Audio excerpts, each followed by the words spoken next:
Дарга эрхэм гишүүдийнхээ орон амгалан айлтгая. За засаг захиргаа нутаг дэвсгэрийн нэгжлэгөөний удирдлагын тухай асуудал бол өөрөө их тийм байнга бас тодорхой эрсдэлтэй тулгарч идэг нэг ийм харилцаа юм байна. Гэхдээ энэ бол өөрөө мэдээж эрх мэдлийг зохих төвшөнд орон нутгийн шинэ эрх бүхий байгууллагуудад орон нутгийн шинэ захиргааны байгууллагууд шилжүүлэх энэ асуудал, энэ туршлага бол өөрөө байнга эргэж байгаа. Зохих төвшөнд бид бас туршсан, заримдаа бас сорилтууд гарсан. Цаашлаа ч гэсэн бас шилжүүлэх ёстой. Захиргааны эрх мэдлийг шилжүүлэх ажлууд хийгдэг. За санхүүгийн эрх мэдлийг шилжүүлэх ажил хийгдэг. За бас томилгооны эрх мэдлүүд ч гэсэн шилжих тохиолдол байдаг. Гэхдээ энэ бол өөрөө бас заримдаа бол тогтолцооны хувьд бас эрсдэл дагуулдаг. Бид нарийн бодж шилжиж зөв шийдвэр гаргах уу гэсэн үг шүү дээ. Энэ талаас нь би бас нэгдүгээр асуудал сууж байгаа. Ер нь яг бид саяны энэ тодорхой төрийн байгууллагуудыг сонгоцсон байна шүү дээ. Энэ сонгохдоо нутгийн өөрөө удирдах байгууллага биш, нутгийн захиргааны байгууллагын гол шинэ эрх мэд хэрэгжүүлэх субъект болсон засаг даргын хувьд хамаарах чиг үүрэгтэй нь уялдсан байна уу гэдэг талаар шинжилгээ хийгдсэн байна гэсэн нэгдүгээр асуулт хэлж байгаа. За энэ нэгдэх нь.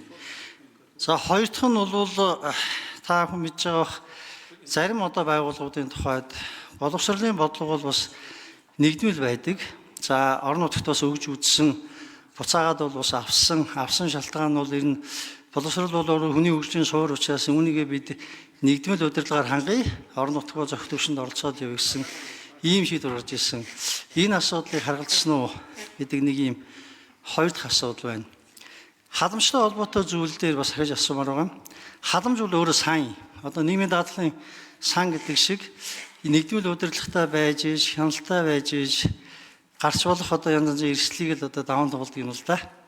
Тэгэхээр энэ асуудлыг та бүхэн бас харгалзаж үзсэн үү, судалсан уу гэдэг нэг ийм асуулт байна. За дөрөв дэх асуудал энэ хүүхэд хамгааллын байгууллагыг бас даргын засаг дарга томилё гэдэг. Яг байгаа тогтолцоогоор ч юм бол хүүхдийн эрх хамгааллын асуудал бол ерөнхий сайдын үндэсний хэмжээнд удирдаг шинэ тухайлсан бас зохион байгуулалт байж байгаа шүү дээ. Хүүхд хамгааллын асуудал бол хүүхдийн эрх бол онцгой эрх учраас ерөнхий сайд өөрөө хариуцдаг. Тэрнээс гадна орон нутагт бол орон нутгийн засаг дарга бол бас орон нутгах хүүхдийн эрхийн тодорхой шинэ бүхий зөвлөлийг бас даргалдаг ийм хэлбэр байгаа.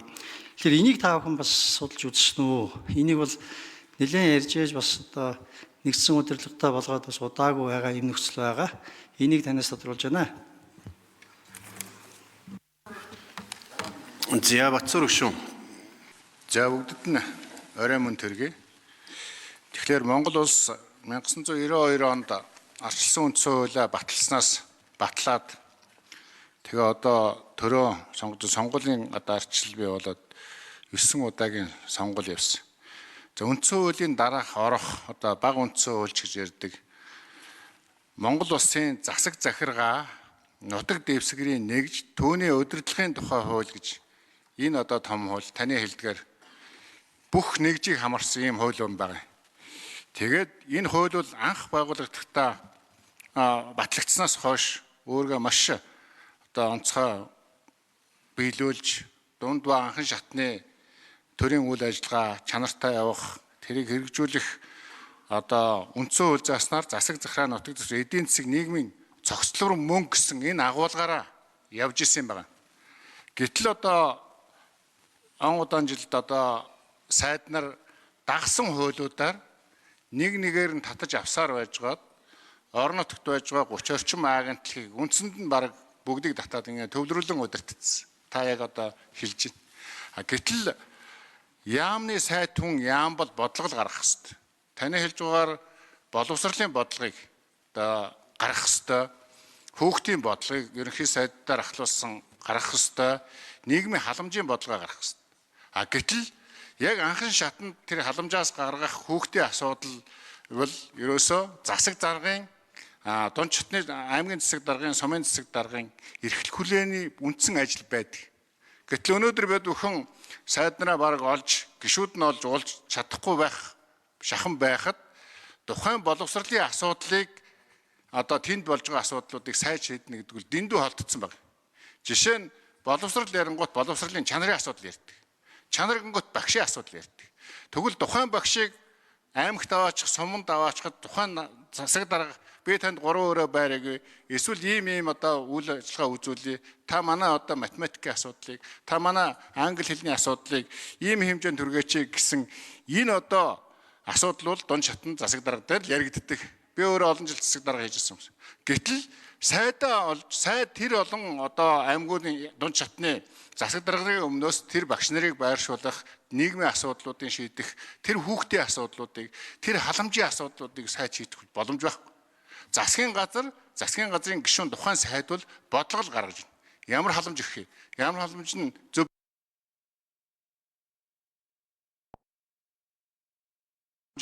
Ямар халамж нь зөв байгаа юм? Ямар халамж нь буруу байгаа юм? Хүүхдийн асуудал дээр тухайн засгийн газар ямар бодлого хэрэгжүүлэх гэж байгаа юм? Боловсролын асуудал дээр ямар тогтолцоо хэрэгжүүлэх гэж байгаа юм? 6 настай хүүхдээ яах гэж байгаа? 7 настай хүүхдээ яах гэж байгаа? Бодлогыг л гаргах хэрэгтэй болохоос аж ахуй асуудал руу ороод аймгийн дунд За Батцөр гүшүүн нэмж гүйцэж хариулъя. Ингээд тэр одоо томилгоонд ороод ингээ явцдаг.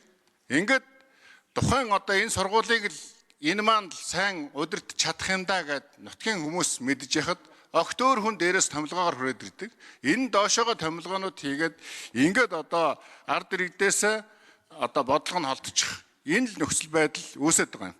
Тэгэхээр энийг бол одоо нэг засч авахгүй бол үндсэндээ за тэрэг тагдаа тагнуул гэдэг юм уу, татвар гэдэг юм уу энэ асуудлуудыг л ойлгож байна. Босод одоо асуудлууд бол хэвтэй удирдлагатай байж иж энэ төвлөрөлтийн саарах, энэ Улаанбаатарт болоод байгаа асуудал чинь бол нутгийн өөрөө удирдах ёсны чадах сайжирснаар тэнд байгаа засаг даргын үндсэн хуулиар олгогдсон эрхийг олгосноор л одоо энэ хуулийн өөрчлөлт бол ач тушаа өгнө гэж ингэж илэрхийлж байгаамаа. За Амгаланбаатар гишүүн нэмж хариулъя. Хууль санаачлагч.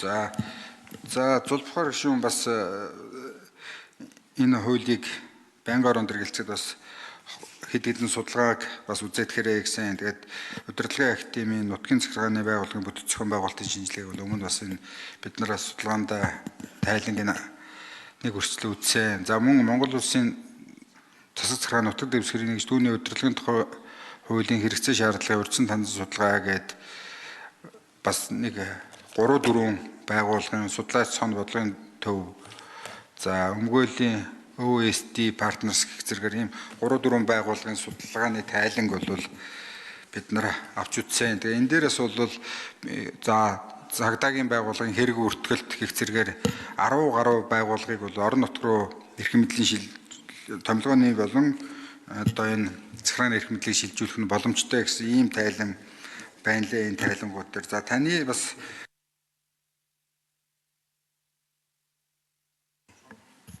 Нэмэлт минут. ийм хурдан гэж юу? Тий. За тэгээд боловсролын байгууллагын хувьд бол үнэхээр орон нутгийн хувьд бүх томилгоо нь босоо болцсон байгаа одоогоор. За сургууль цэцэрлэг гэдэг. Гэтэл орон нутгтаа хүүхдийн байгууллагын хүүхдийн одоо хариуцсан дарга нь аймгийн засаг дарга байж идэг. Иргэдийнхээ өмнө, төрийн өмнө, ерөнхий сайдын өмнө энэ хүүхд хамгаалал, гэр бүл, за мөн одоо энэ боловсролын тал дээр үүрэг хүлээгээд гарын үсэг гэрээ зурцсан байж идэг. Аймаг орон нутаг удирдлагын үед ингээ нэгдмэл байж чадхаа болцсон. Улаанбаатар хотын утаа төгсрөлийг арилгахын төвлөрлөлийг одоо саарамгжуулъя гэдэг ийм зүйлийг аман дээрээ ярьдаг боловч ачир дээрээ төвлөрүүлж татснаас болоод энэ бүх асуудлууд орон нутагт үнэхээр хэцүүдсэн. Хэнийг хүүхдийн сурлага сайн байна, муу байна, яаж анхаарах уу гэдгийг хамгийн сайн мэддэг нь бол сум аймгийн удирдлагуудаа яг нэгждэр гардан ажиллаж байгаа хүмүүс. Тэгээд яамнаас гарсан бодлогыг төрөөс гарсан бодлогыг орон нутагт гардан хэрэгжүүлдэг хүмүүст нь бас энэ томилгооны эрхэм мэдлийн нөхөн зөвөө гэж үзэж байгаа.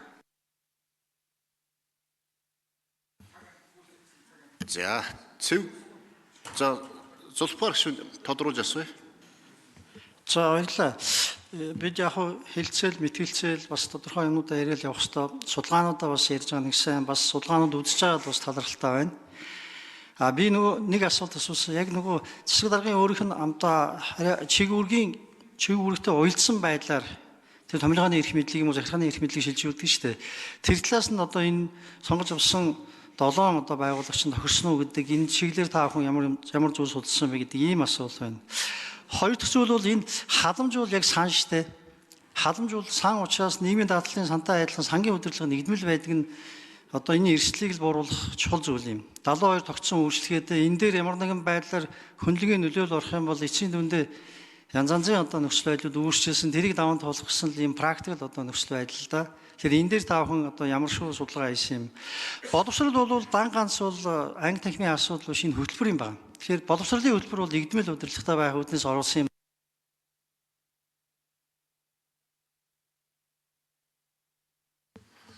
За цэвэг доржийн тухай гүшүүн.